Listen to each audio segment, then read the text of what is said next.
урматтуу биздин YouTube каналыбыздын көрүүчүлөрү, бүгүнкү күндө биз өзүбүздүн кесиптешибиз Мунарбек Имаров мырзанын үйлөнүүгө тоюнда турабыз. Бүгүнкү тойдогу кызыктуу учурлар менен бөлүшүүгө аракет кылабыз. Биз менен бир болуңуздар.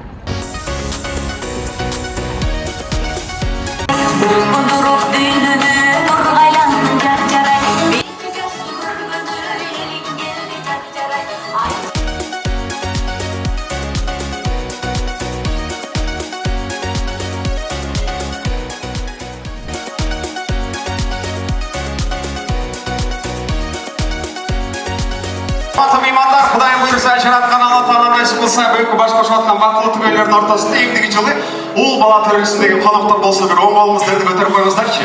Жоқ, қыз болсын дегендер сол қолды көтеріп қойыңыздар. Жаратқан Алла Тағала насip қылса, ендігі жылы егіздердің тойына жол алды персонара қол шағып қойыңыздар. Той құтты болсын меймандар.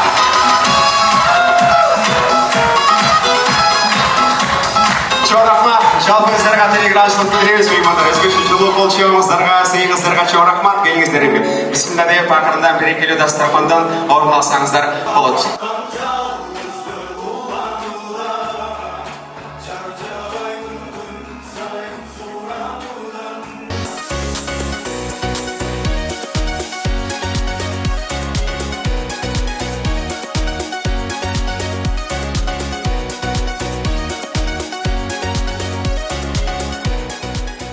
Барына чексіз.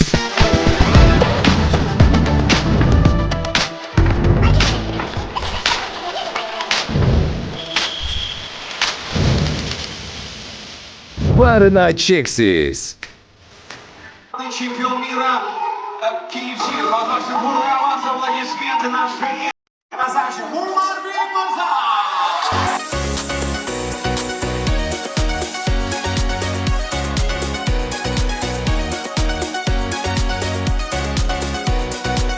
Саламатсызбы, кандайсыз?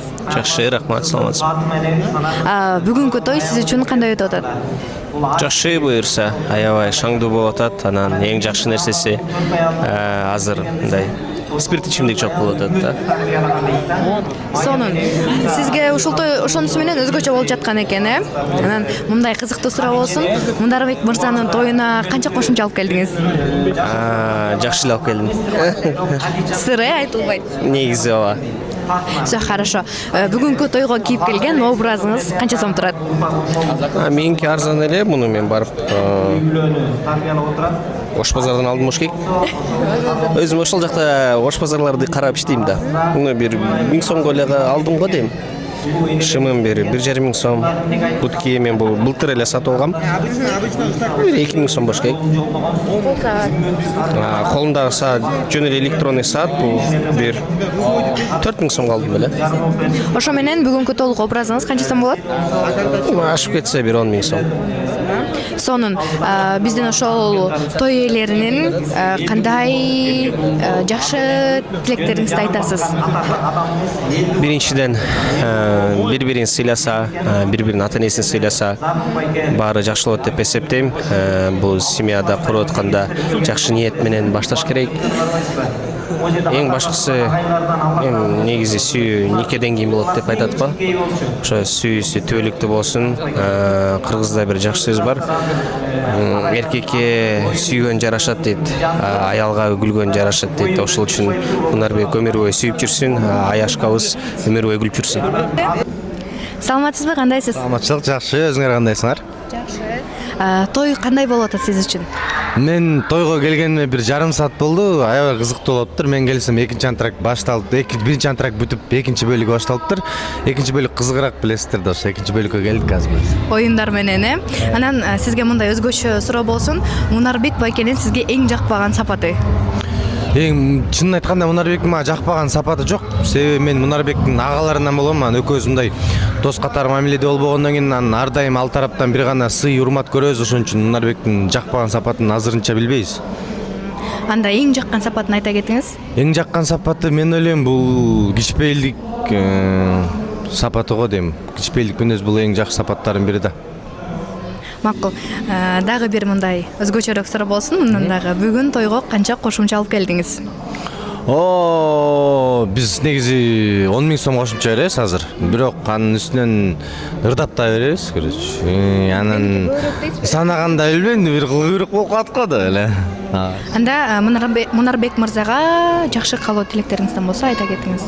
Эң негизгиси алган жары экөө бактылуу болушун, экөө тең карып, тең арып дегендей бири-бирин урматтап, сыйлап, эки дүнү бактылуу болгон, көп балалуу болушсун. Ошо негизи үйлөнүү той деген бул чоң жоопкерчилик да, ошол жоопкерчиликти эркектин кандай жоопкерчилиги болсо, аялдын кандай жоопкерчилиги болсо, экөө бири-биринин жоопкерчилигин так аткарса, ошондо экөө бактылуу болот деп ойлойм. Экөөнүн албетте эки дүнү бактылуу каалайбыз. Саламатсызбы? Той кут болсун. Саламатчылык, рахмат. Кармашкан колуңуздар үзүлбөсүн.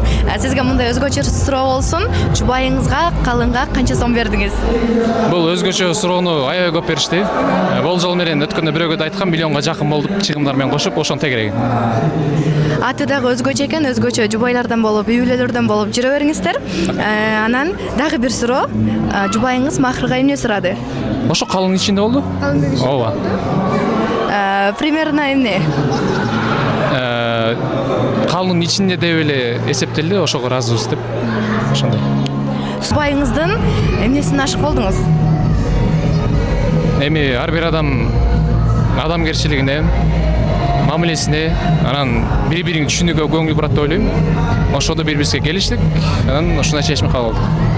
Сонун кайдан тааныштыңыздар? Эми кыргыздар аз элебиз го. Бир эки мындай таанылбаган кыргыз отуруп сүйлөшүп калса таанышат. Сөзсүрө бир жерден ошондой сыяктуу эле бул дагы тааныштар аркылуу таанышып калганбыз, бирөөлөр ортого түшүп.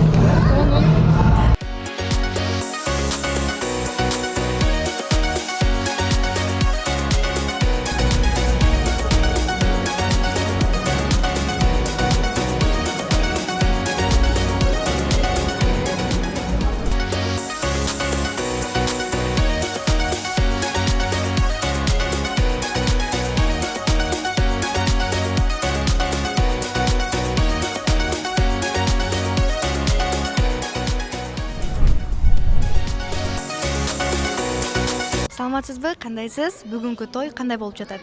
Ассаламу алейкум барыңыздарга. Жакшы, сонун болуп жатат. Несі менен өзгөчө болуп атат башка тойлордон айырмаланып? Биз жаңы эле ушул антракт үчүн эң башкысынан өзгөчөлүгү боюнча ат болуш керек. Баргектин аты биринчи жолу болуп атам. Биздин ушу келин кызыбыздын аты өзгөчө экен. Анан жаңы эле тиги достор менен Өкүл атанын да достор болобуз. Негизи ушул Мунарбек менен ушу форумга 3 күн подряд чогуу жүрүп, аябай жакшы мындай жакындап калдык. Сон жөнөкөй мындай красавчик мындай сразу айтат го, мындай бир туугандык сезимдер болуп кетет экен да. Ошол мыкты той болуп атат. Анан жаңы эле антрактында биз ушу эго ресторан болгондуктан бул жерде Байтик паркы жакын экен да. Анан барып бир аттракционго түшүп келе койдум. Ошонусу менен өзгөчөлүгү турат экен да мындай. Антракттарда жөн эле тура бербей, барып кичине эмоцияны да чыгарып келдик дегендейчи. Биз көп деле билебейбиз. Дагы мындай өзгөчө суроо болсун. Мунарбек мырза менен эсте калган эң күлкүлүү окуя? Мондай эле күлкүлүү деле окуялардан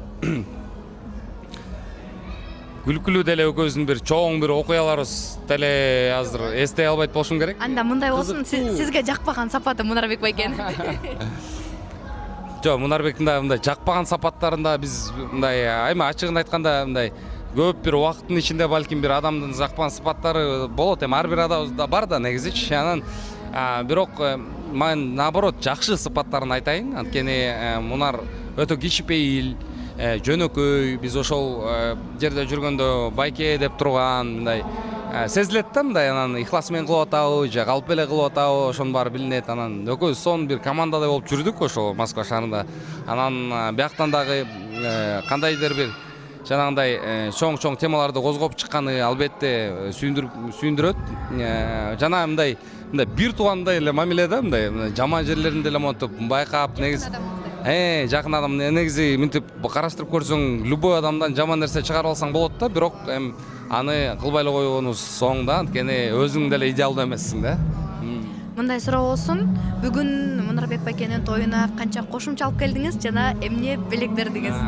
Белек деле берген жокпуз, кошумча менен эле келдик. Белекке ырдап коем дейсизби? Жок, биз ырдабай калганыбызга канча бир 3-4 жыл болду го дейм. Ырдабай калганыбызга ырчылык таштаганбыз. Ал жерден деле бир жакшылык деле көп байкабайсыз, анткени ал жерде азгырык көп, негизи ырчылык чөйрө мындай. Ушундай да мен өзүм 17 жашыма баштап жүрүп, анан кийин азыркы учурда мындай колума келишинче бир пайдалуу нерселерди калтырып кетейин деген эле ойда, анткени Анда да мындай суроо болсун. Ырчылык кесипти аркалабай калгансыз, ошо 4 жыл болуптур азыркы учурда эмне менен алексиз? негизи Алла үчүн бир ишти жапсаң дейт, Алла сага андан дагы көп эшиктерди ачып берет дейт да. Кудайга шүгүр, азыркы учурда мен Медиа лиганын жетекчисимин.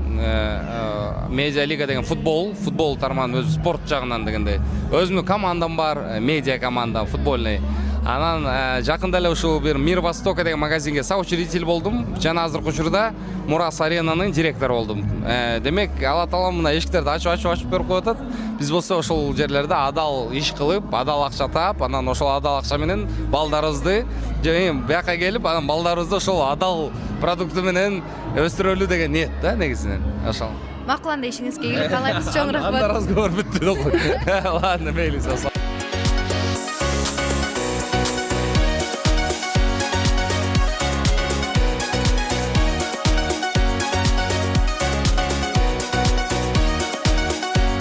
Бүгүнкү той сиз үчүн кандай өтүп атат? Аябай жогорку деңгээлде өтүп атат. Мага аябай жакты. Атмосферадагы энергиясы дагы аябай жеңил сонун. Сизге бүгүнкү той эмнеси менен өзгөчө болуп жатат?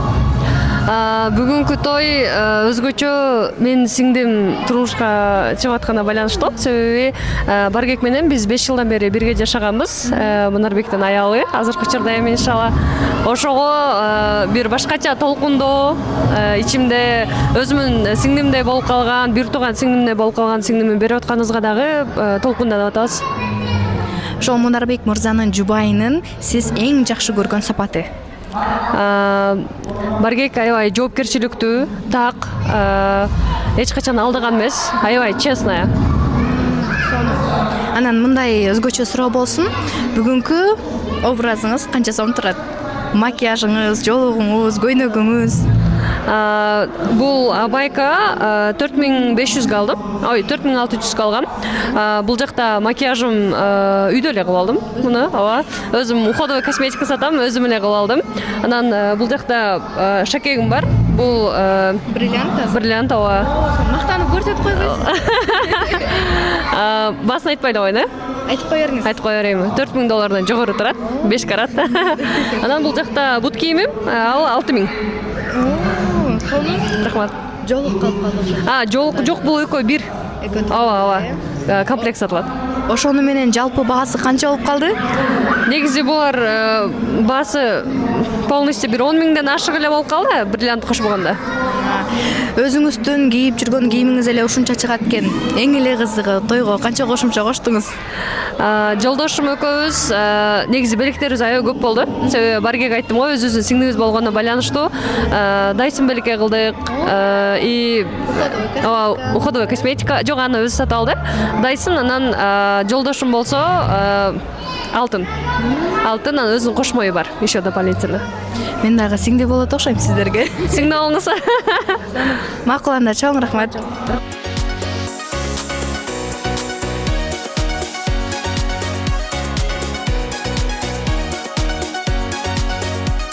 Той кандай болуп атат? Сонун болуп атат, абдан сонун, жагып атат, шаңдуу. Сизге эмнеси менен өзгөчө болуп атат той? Конкурстар менен. Конкурстары. Мындай өзгөчө суроо болсун. Бүгүн тойго канча кошумча алып келдиңиз? $100. $100. Сонун. Быйылкы жылдын эсебинен бул канчанчы тоюңуз? Эсеп болгону бир 13-11-той болуш керек. 11-той.